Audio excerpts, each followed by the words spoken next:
Good afternoon. I'm Jeff Cornett. I'm going to be going over VOR navigation and how we use it in the aviation field.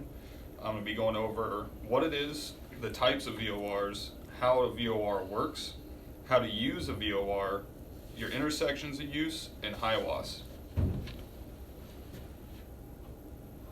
So what is a VOR? A VOR is a short-range radio navigation system for aircraft that, with the best abilities, depending on what altitude you're at, you can get it about 200 nautical miles away. It will give you your direction from the station, while some of them will also give you the distance to the station. It is used by commercial aviation, general aviation, and military aircraft. Some also have the ability to broadcast a special weather report, also known as HIWAS, when you're in flight. You have three different types of VORs. You have your regular VOR, this is what it's going to look like on your sectional. You have a VORTAC, which is military, and we can also use them, and this is the symbol on your sectional. And you have VOR DME, which is going to look like a VOR, which is the box over it, and that's going to give you your distant measuring from the VOR.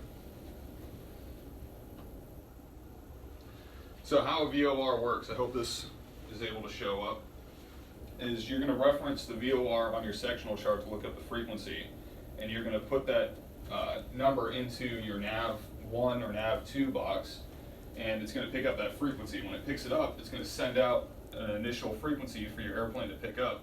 Once it picks up, starting on the 360 radio, it's going to spin clockwise, sending out a different frequency that your aircraft's going to pick up.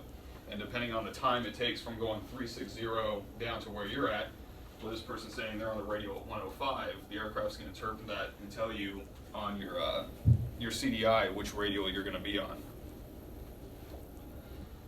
If it has DME, it's going to have a third channel that's going to come out of it that your aircraft's going to interpret depending on the time that it takes to give you your distance from that VOR.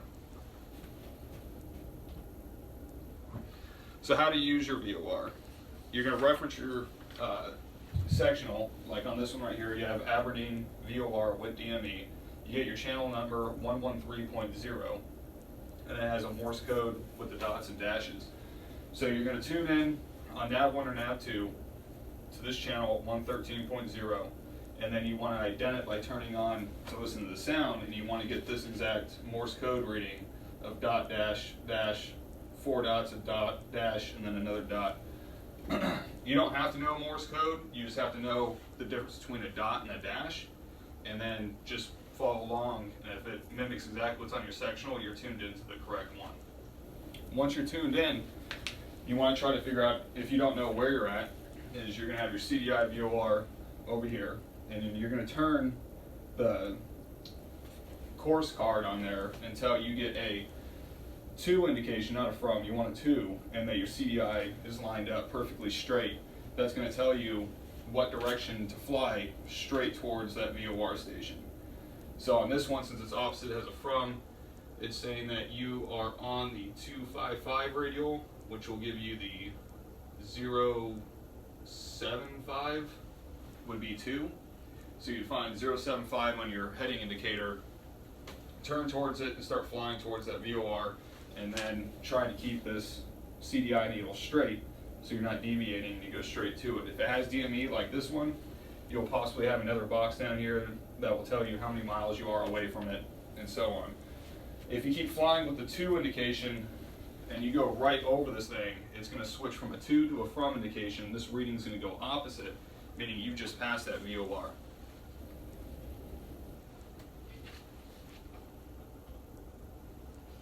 Now, if you're completely lost and you have your VFR sectional with you, and then your last known location of where you think you were, you can look up the two closest VORs to where you think you are. You tune in same way you do with just one. You put one in nav1, one in nav2. You turn your course card until the line straightens up on the first one with the to indication. Mark what the opposite radial is, write it down, and do the same for your second VOR, and then you'd want to also get it straight. Get the opposite radial, and then once you have the opposites, like this one would be the 210, 090, then you'd shoot out backwards from it, so it'd be 030 and 270.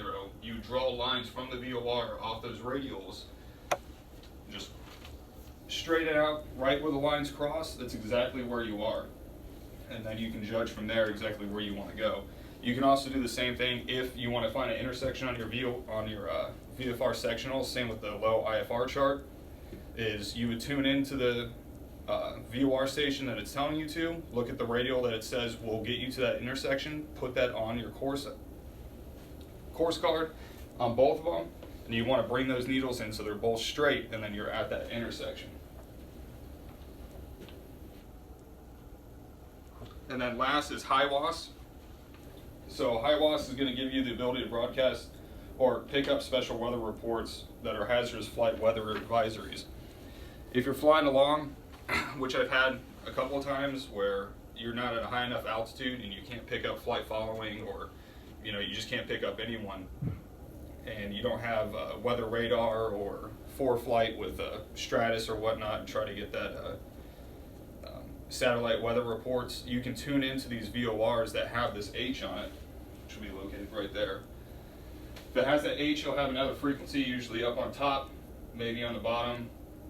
You tune into that frequency and listen to it, and if there's any special advisories telling you, there might be convective activity or whatnot out in that area, it will tell you where the weather is based off of that VOR. It's a good thing to keep track of. If you have flight following, they can give you the updates, you can request it, but your last hope of trying to get some kind of weather advisory would be pick up a VOR that's close to you and tune into the IWAS. Thank you.